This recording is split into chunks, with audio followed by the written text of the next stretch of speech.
Boa noite, sou Wagner Freitas e está começando o programa Frente a Frente de Olho no Voto. Um especial de entrevistas com representantes dos principais partidos com candidaturas à presidência da República e também ao governo do Estado. O Correio do Imbé quer oferecer a você a oportunidade de conhecer melhor as propostas, o que defendem os candidatos, o que rola nas redes sociais e também o que é importante dentro dessas candidaturas para você fazer a sua decisão na hora de ir para a urna dia 7 de outubro. Estes programas especiais estão devidamente informados à Justiça Eleitoral de Tramandaí através do protocolo 36683/2018. Participa comigo dessa série de entrevistas o Willis Campos Borges, que trará perguntas, as principais perguntas recorrentes sobre os candidatos nas redes sociais e também na mídia. Hoje está aqui com a gente Paulo Souza, empresário de Tramandaí, que está não como representante partidário, mas como eleitor, de Bolsonaro, Jair Bolsonaro, para defender a candidatura dele. Paulo Souza, que está em Tramandaí em campanha pela candidatura do candidato Bolsonaro e que vai, durante a noite de hoje, estar aqui com a gente conversando sobre os principais temas que envolvem esta candidatura à presidência da República. Cada entrevista tem um tempo a partir da primeira pergunta de 30 minutos, igual a todos os outros convidados. Para iniciar, teremos aí, então, 2 minutos de apresentação, 30 minutos de entrevista e, por fim, mais 2 minutos em que o convidado poderá pedir, então, a você o voto ao seu candidato. Boa noite, Wagner. Boa noite, Paulo Souza. Boa noite, Renato. E, principalmente, boa noite a vocês, nossos web espectadores pelo Correio do Imbé, que nos acompanham aí já faz de longa data e que estão conosco aí neste projeto Frente a Frente Eleições 2018. Então, como o próprio Wagner Freitas disse, Paulo Souza, 2 minutos para dizer quem é Paulo Souza. Muito obrigado, Ismo. Obrigado, Wagner, pelo convite, na qualidade de eleitor do Bolsonaro, estar aqui junto com vocês, das pessoas que estão nos assistindo, uma satisfação muito grande. Espero aqui conseguir responder as perguntas que o nosso entrevistador vai fazer e eu estou à disposição, a partir dessa entrevista, a conversar com quem quer que seja sobre o meu candidato Bolsonaro. Muito bem, muito bem. Já vamos começar assim, Paulo Souza. Com relação... A partir de agora, então, sim, contando 30 minutos para a entrevista. Paulo Souza, na sua opinião, o atentado que ocorreu com o Bolsonaro, ao seu balanço pessoal, foi positivo ou negativo para a candidatura dele? Infelizmente, a gente tem que responder um tipo de coisa aqui. Uma pessoa levar uma facada não é positivo para ninguém, muito menos para o candidato. Eu só acho que está havendo algumas coisas ali que vai aparecer no futuro e a gente não sabe, até porque a Polícia Federal está fazendo uma investigação e só Deus sabe o que vai aparecer. Em questão de voto, acha que isso agregar mais votos ou demonstrar fraqueza e ele perder a voto? Não, eu tenho acompanhado o noticiário, eu assisto muito a Sky e eu tenho visto entrevista de grandes apresentadores que eles insinuam que ele vai ganhar voto. Para te ter uma ideia, Bolsonaro tem 7 segundos de televisão para o programa eleitoral. O Bolsonaro tem um partido pequeno. Então ele não aparecia na mídia e nós sabemos que a mídia é o 4º poder do Brasil. Eles elegem ou não quem quer que seja, isso é a verdade. E ontem eu estava vendo os programas de televisão e os próprios apresentadores dizendo que o Bolsonaro, depois desse episódio, depois desse crime atentado contra ele, com a imprensa dando todas as notícias referentes ao nome dele e ao crime, a televisão conseguiu chegar e o nome dele conseguiu chegar em todos os cantos do Brasil. Então tinha lugares que não pega internet, o Amazonas, Acre e assim por diante, os ribeirinhos e tal. Essas pessoas não têm informação via internet, mas elas têm uma televisão para assistir o Jornal Nacional, para assistir o noticiário. E hoje só se fala em Bolsonaro. De certa forma, Paulo, nós tivemos um episódio não, obviamente, semelhante, porque houve na eleição passada a morte de Eduardo Campos que alencou a Marina, pelo menos nos primeiros 15 dias ali, um status de primeiro lugar, até mesmo se sobressaindo a candidata Dilma naquela oportunidade. Mas depois, com o andar da campanha, inverteu. Tu acredita que isso pode acontecer, apesar de que o Jair Bolsonaro demonstra nas pesquisas já ter um eleitorado de em torno de 20% garantido, pelo menos? Na verdade, Wagner, a situação é completamente diferente da morte do Eduardo Campos. O Eduardo Campos morreu, né, e transferiu os votos para a Marina. O Bolsonaro continua vivo. Espero que continue, né? Então ele continua vivo. Aí a história é bem diferente do Eduardo Campos. Nós temos que acompanhar daqui para frente para ver se realmente vai aumentar o número de votos deles, né? Como vai estar nas pesquisas. Em novembro de 2017, o Tribunal de Justiça do Rio de Janeiro confirmou a condenação do Bolsonaro por dano moral coletivo após a declaração de teor homofóbico ao programa CQC da TV Bandeirantes, em 2011. A pena estabeleceu em torno ali de R$150 mil, tá? No programa de TV, o deputado foi perguntado sobre o que faria se tivesse um filho gay. Aí ele respondeu, abre aspas, isso nem passa pela minha cabeça, vírgula, porque eles tiveram uma boa educação, ponto. Eu sou um pai presente, vírgula, então não corro esse risco, fecha aspas, afirmou. O processo ainda tramita na justiça, devido a, a questão legal. Tu realmente acha que o Bolsonaro não é homofóbico? Com certeza, eu tenho certeza que não. Ele foi infeliz na declaração que ele deu. Ele foi infeliz. Mas veja bem, tia, o que está acontecendo? O Bolsonaro inventaram tantas coisas, distorceram tantas coisas que ele falou, que o homem, quando vai dar uma entrevista, ele vai ser questionado, ele já vai com as pedras na mão, porque ele sabe que vão fazer perguntas dessa natureza. Eu vi esse programa aí, eu vi essa entrevista exatamente que tu disse aí, mas mesmo assim, tá, o Bolsonaro tem demonstrado durante a campanha que ele não é contra gay, que ele não é... Nós temos vários gays dando depoimento nas redes sociais que vão votar em Bolsonaro. No caso, tu acredita que o Bolsonaro não é um político preconceituoso, por exemplo? Não, o que aconteceu é sobre... Tudo isso aí iniciou com a história da cartilha aquela, que Bolsonaro é totalmente contra, assim como eu sou também. Assim como toda pessoa de bem tem que ser contra. Onde já se viu um partido de esquerda...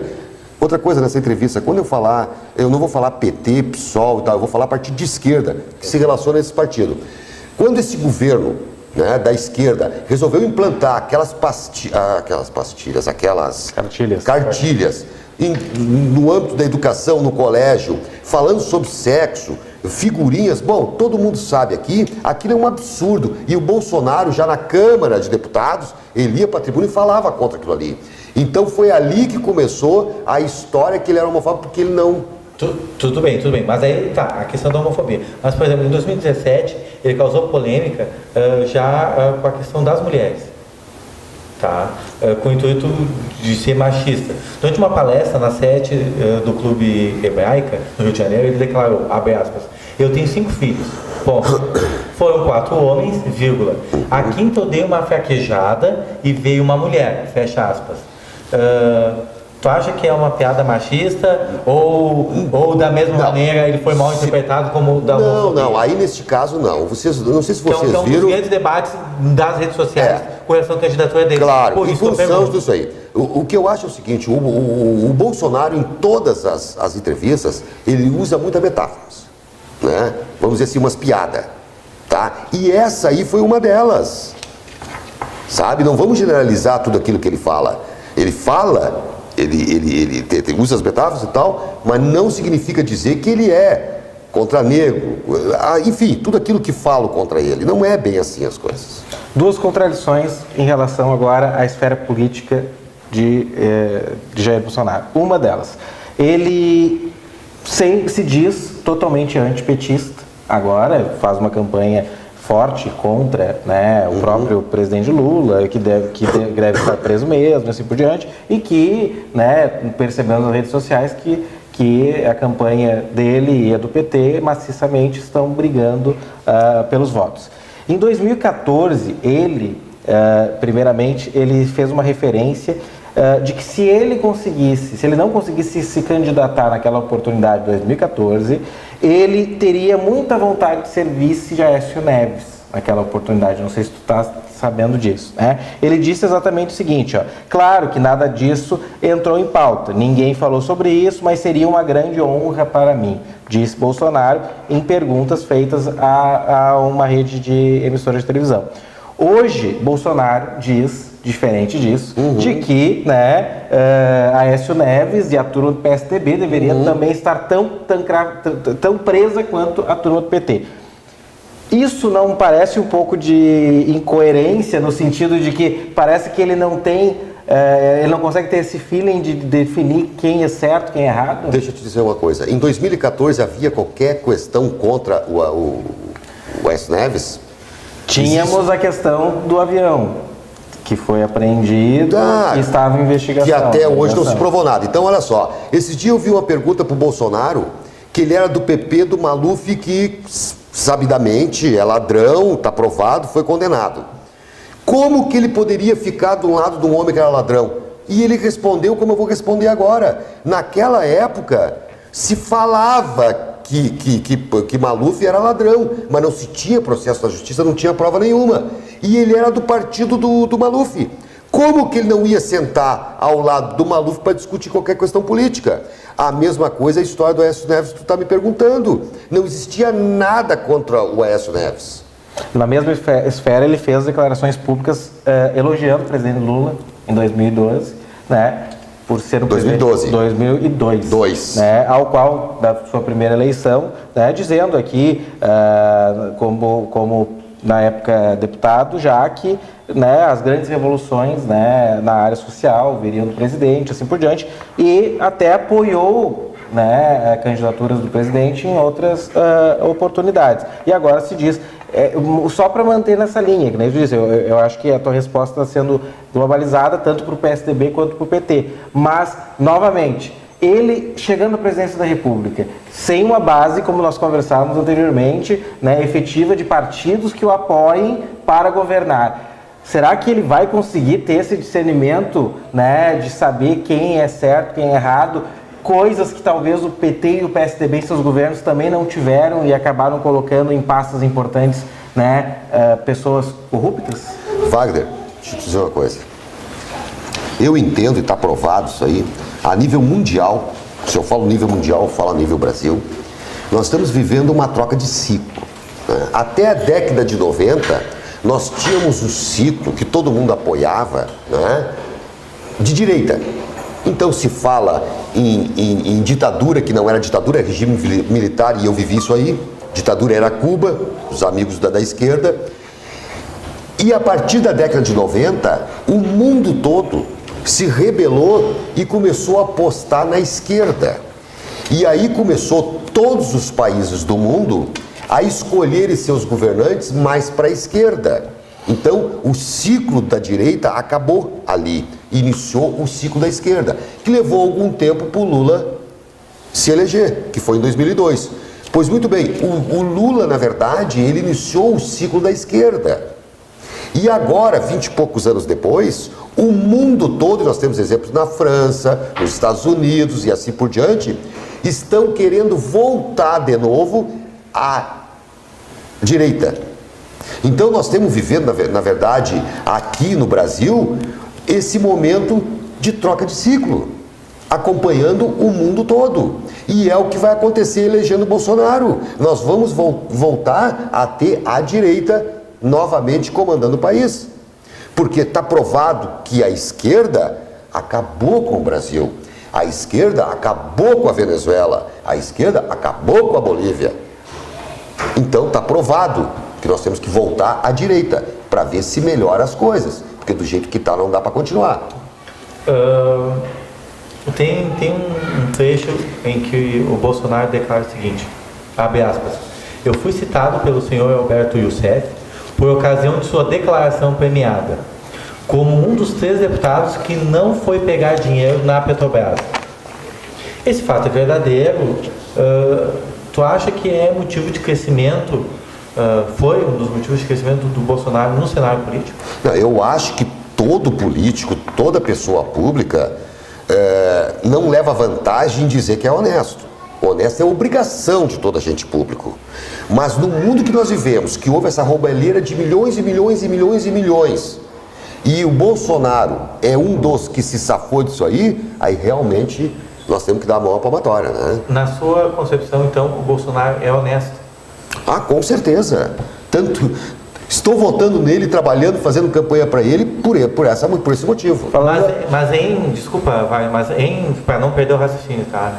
Em contrapartida... 200 mil. O quê? Pode continuar. Em contrapartida, tem a questão em que ele foi acusado de ter uma funcionária fantasma. E que, parece que realmente ela era fantasma, porque ela era vendedora de açaí. Tá, William. E aí, se ele é honesto e tem uma funcionária fantasma, é uma contradição? William. Será que pode ser um candidato, sabe? Aí abre um leque muito grande. Então eu vou te responder sobre o tal de açaí. Tá. Eu não conversei com o Bolsonaro para te responder isso aí. Claro, eu acompanho, só Sim. que eu acompanho as notícias mesmo, não os fake produzidos nas redes sociais, tá? Então o que eu quero dizer, todo deputado federal, todo deputado estadual e assim por diante, eles têm uma verba para pagar seus assessores, uma verba X. Se ele pagar pouco, vai dar mais assessores. E esses assessores, na verdade, de todos os deputados, ficam aonde? Alguns ficam no gabinete, porque se fosse botar todos não ia caber no gabinete, porque eu conheço os gabinetes lá em Brasília, é uns cubículos, tá? E os outros ficam nas cidades por onde eles têm voto. E essa senhora aí era uma delas. O Bolsonaro tem casa lá em Angra dos Reis, ela é de Angra dos Reis e trabalhava para o Bolsonaro lá. E quando disseram que ela era uma funcionária fantasma, que ela estava na banca de açaí, em vez de ser assessora do Bolsonaro, ela estava de férias. Está provado, ela estava de férias. Então, de férias, ela poderia estar aonde quisesse. E, casualmente, por motivos políticos, pegaram ela lá na banca de açaí. No caso dela também.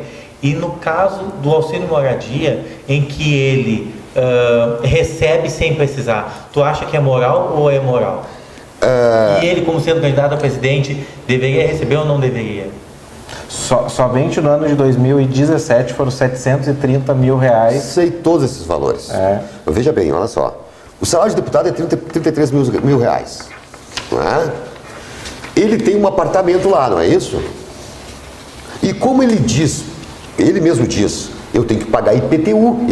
Eu não moro em apartamento funcional. Então eu tenho o direito de morar fora e ser pago o auxílio moradia, certo? Como ele tem um apartamento, ele não gasta com aluguel para a Câmara pagar. Mas ele tem um apartamento, ele tem despesa no apartamento dele. Que, diga-se de passagem, é um apartamento de 70 metros quadrados, é um cubículo também. Né? Então, esse dinheiro aí do auxílio moradia é justamente para pagar a despesa do apartamento que ele mora.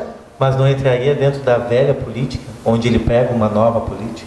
Não, olha só, é um direito que todos os deputados, todos os senadores têm, e ele tem também. Agora, por favor, dizer que ele é o Joãozinho do passo certo e levantar a mão e dizer, eu não quero receber, porque isso aí, mas se está na lei, é permitido. É permitido, como juiz, como promotores. O que eu sou contra mesmo, é a pessoa receber isso aí tendo um imóvel naquele local que ele mora, que é o caso do Bolsonaro, entendeu? Mas esse imóvel tem despesa, e essa despesa era paga com esse auxílio. Dentro dessa linha, até agora eu vou te aliviar um pouco, né, Paulinho?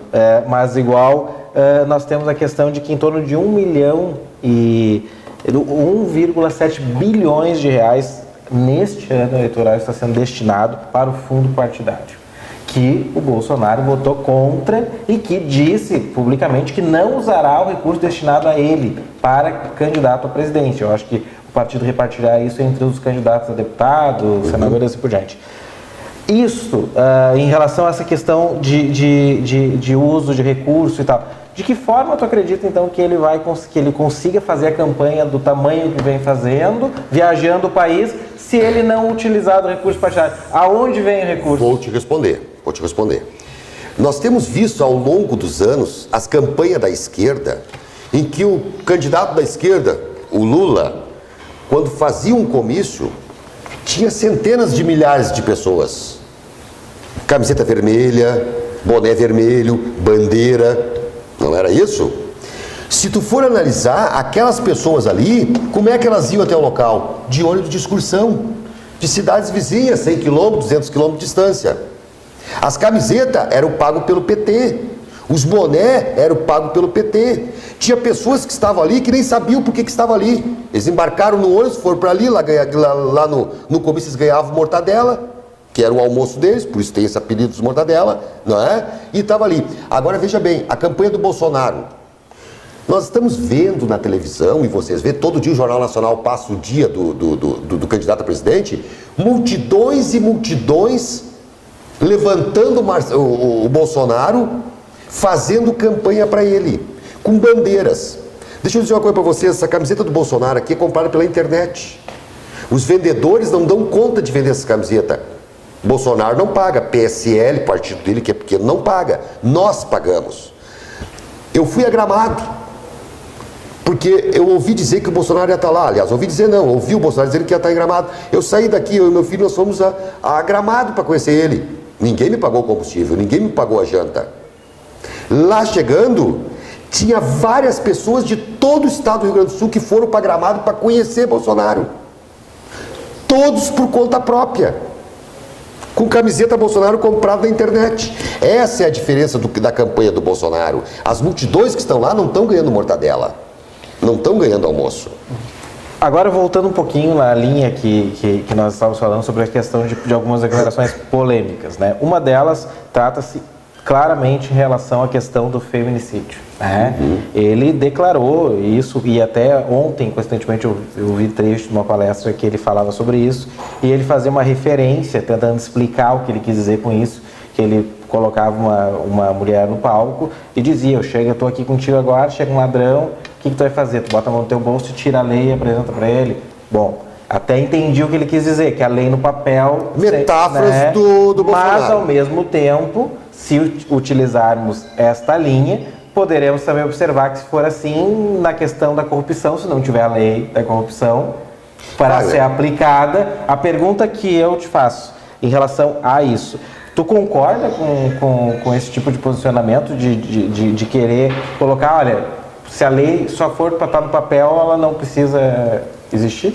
Eu não entendi muito bem a tua pergunta, né? Sinceramente não entendi, só que eu quero dizer o seguinte: o Código Penal é de 1945, tem que mudar tudo, entendeu? Então o que o Bolsonaro se refere? Wagner, nós temos num país, Wagner, que todo mundo tem vantagens, mas ninguém tem deveres. Sabe, o Brasil, a tal democracia brasileira não existe. No momento que tu vê pessoal da esquerda queimando uma bandeira nacional e pisoteando em cima, isto não é democracia. Queimar uma bandeira nacional é crime. E ninguém faz nada. Bolsonaro vai assumir, ninguém mais vai queimar a bandeira, isso eu garanto que não. E eu fui criado no tempo da tal ditadura, que para mim era regime militar, que nós batia continência para a bandeira. A bandeira nacional não era colocada hasteada de noite se não tivesse iluminação própria. E hoje os caras estão queimando bandeira em qualquer manifestação. Mas isso é democracia? Isso é esculhambação. Então, por favor, não existe democracia no Brasil. A democracia que a esquerda fala é poder fazer tudo o que quiser. Eu vi essa semana um vídeo verdadeiro de uma professora na escola que levou os alunos para um ginásio e foi ensinar, né, como se colocava com a boca a camisinha num homem. Pegou um menino de 14 anos, aluno, as crianças tudo olhando, 14, 15 anos as meninas, e ela botou a camisinha na boca e botou no pênis do menino. É isso que é democracia? Então, no caso assim, através dessa metodologia, Bolsonaro então teria uma estabilidade política, nesse sentido de ter linha, de ter regra, de ter disciplina. O que eu quero dizer é o seguinte: por que eu estou apoiando o Bolsonaro? Por que eu vou votar no Bolsonaro? Deixa eu dizer uma coisa para você: eu tenho 59 anos de idade, eu vivi em Tramandaí a minha vida inteira.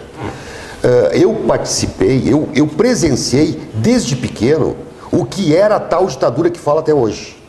Eu não sou aquele que bota uma camiseta, que tem 22 anos hoje, bota uma camiseta escrito Che Guevara, e tu chega e pergunta, quem é esse cara? Ah, o Che Guevara. Tá, e quem é ele? Não sei, mas a camiseta é bonita, eu estou usando.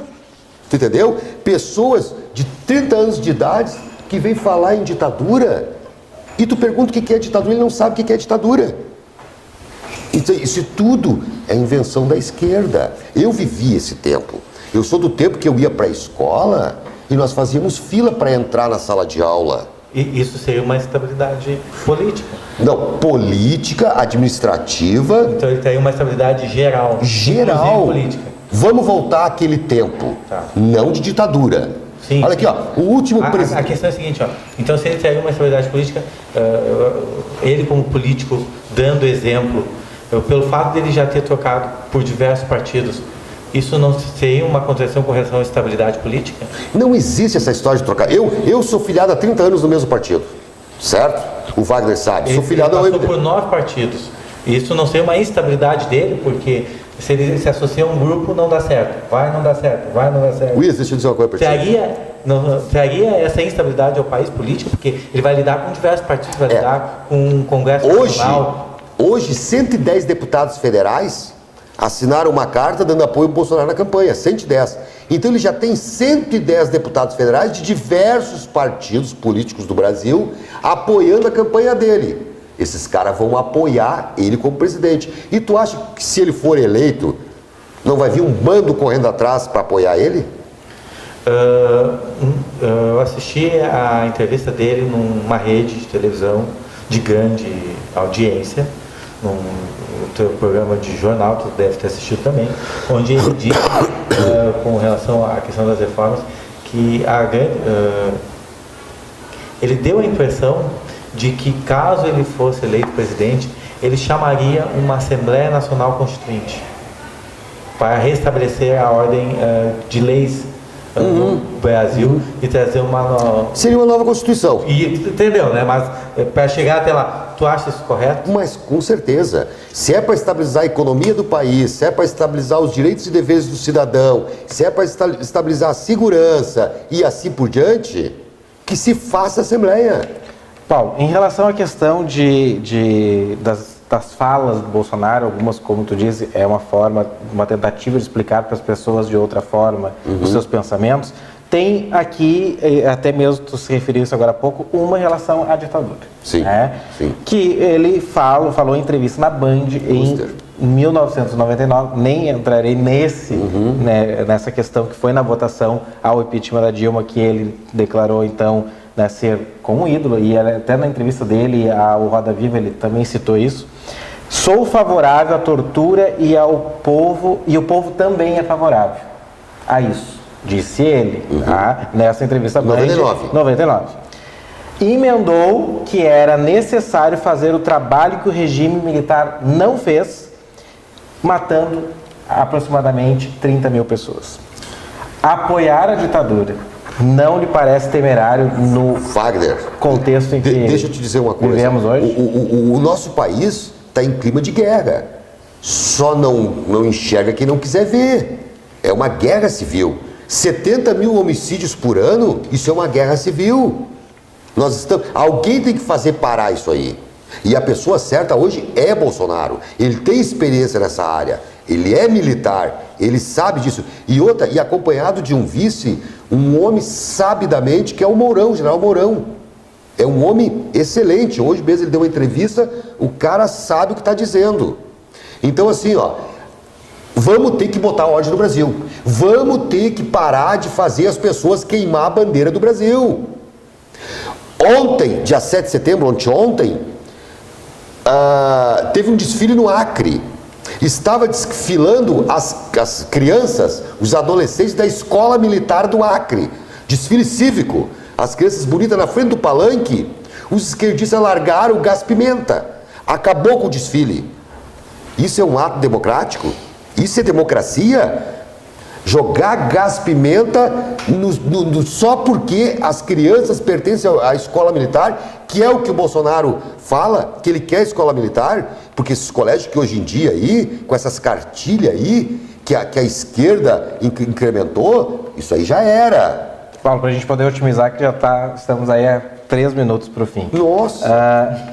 E na mesma entrevista da Band de 99, o deputado se orgulhou de sonegar impostos. Ele diz o seguinte: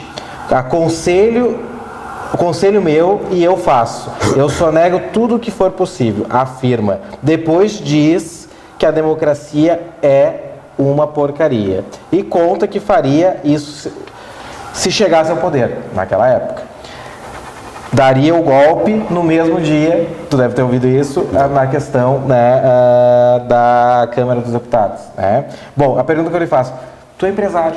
Sim. Seria uma conduta ética tu fomentar uma fala como essa? Eu, sinceramente, eu não vi essa entrevista, eu não tenho conhecimento, então não tenho condições de responder. Né? Mas acho que ele, como agente público, ele não poderia falar esse tipo de coisa, mas sinceramente eu não vi essa entrevista, então até eu não... Porque se eu tivesse, YouTube. Assistido, porque assim, ó, tudo que o Bolsonaro fala, eu vou fazer pesquisa. Tu entendeu? Por isso é que eu defendo ele. Ele não é contra o negro, ele não é contra quilombo, ele fez uma metáfora dos quilombos, ele não é contra quilombo, ele não é contra gay, tem um monte de associações de LGBT apoiando o Bolsonaro. Entendeu? E eu vou te dar um exemplo, que ele fala, e eu vou falar para vocês, se as pessoas não ouviram ainda, as cotas sociais, ele é contra, eu sou contra. Onde já se viu uma coisa... Temos 1 minuto e meio, vai poder defender nos dois ainda. Williams, última pergunta. Pode ir, vai. Não, então assim, para finalizar, ainda no tempo de pergunta, Bolsonaro defende o armamento. Certo. Né? A questão do armamento, da população. Né? A pergunta que eu te faço, né? Tu acredita mesmo que o armamento hoje vai resolver o problema da população? Wagner, deixa eu dizer uma coisa para ti. O que o Bolsonaro vai fazer é o que já tem. Porte de arma existe, só que custa muito caro. E as pessoas têm que provar uma série de coisas para adquirir esse porte de arma da Polícia Federal. Mas existe o porte de arma. Existe a lei que permite que as pessoas andem armadas. O que o Bolsonaro quer dizer é que ele quer beneficiar mais algumas pessoas facilitando esse porte. Deixa eu dizer uma coisa para ti. Eu tenho arma, eu tenho porte, mas eu ando desarmado. Não necessariamente ele aprovando o Estatuto do Desarmamento, que seria a base de hoje, não necessariamente que as pessoas todas teriam que se armar. Vai se armar quem quer, quem tem condições de comprar uma arma e assim por diante. Eu vivi a minha vida inteira na polícia com porte de arma autorizado. Qual é o problema? Eu não via problema nisso aí. Qualquer dono de mercadinho tinha porte de arma, o que hoje é difícil. Naquela época tinham. É isso que tem que voltar. O dono do mercado tem que ter sim uma arma debaixo do caixa para fazer uso no momento que ele tiver certeza que ele vai se dar bem contra o vagabundo que está roubando ele e atirar. Encerramos 30 minutos, então... Bom, antes eu quero referenciar aqui, fazer um agradecimento ao Hotel Mares do Sul, que está nos cedendo as suas dependências, para a gente fazer essa série de entrevistas aí que está acontecendo sobre as candidaturas, então, ao governo do Estado e ao governo federal. Wagner, mais uma vez, muito obrigado. Obrigado. Muito obrigado, Paulo Souza, né, por essa entrevista. Renato, obrigado aos nossos web espectadores. Então, Paulo Souza, tu tem aí com os nossos web espectadores 2 minutos para vender o peixe, como se diz aqui. Eu gostaria de dizer o seguinte, pessoal, nós temos na era da internet, existem essas redes sociais, Facebook, que é publicado muita bobagem, muita porcaria ali, que não serve para nada. Então, é um jogo político. Né? O pessoal da direita produz fake news da esquerda e a esquerda produz fake news da direita. É óbvio. Eu tenho o costume de fazer pesquisas, de ver se aquilo é verdadeiro e não é. E eu faço as minhas pesquisas. Então eu gostaria que todas as pessoas fizessem as pesquisas quando colocam alguma coisa nas redes sociais ou até mesmo na televisão, de que Bolsonaro fez isso, Bolsonaro disse aquilo, que na verdade não é bem assim. Estão distorcendo muita coisa. E vou dizer uma coisa para vocês, se vocês querem que o nosso país melhore, que volte a educação como era antigamente, a saúde como era antigamente, as construções que o governo militar fez no nosso país, que até hoje nós só temos energia elétrica por causa das construções das hidrelétricas que foi feito pelo governo do militar. Então, por favor, votem no Bolsonaro. Se vocês acham que o Bolsonaro não merece o voto, podem votar em qualquer outro candidato, porque tem vários candidatos bons. Mas eu peço voto para o Bolsonaro, porque eu acredito naquilo que ele diz, eu acredito que ele é a pessoa certa e acredito que a segurança vai melhorar muito no Brasil com o Bolsonaro sendo presidente. Paulinho, muito obrigado. Foi um prazer te receber. Boa noite, Williams, também, muito obrigado. E ficamos por aqui com esse programa Frente a Frente especial Eleições 2018, de olho no voto. Um agradecimento especial também ao nosso diretor Renato e até o próximo programa. Uma boa noite.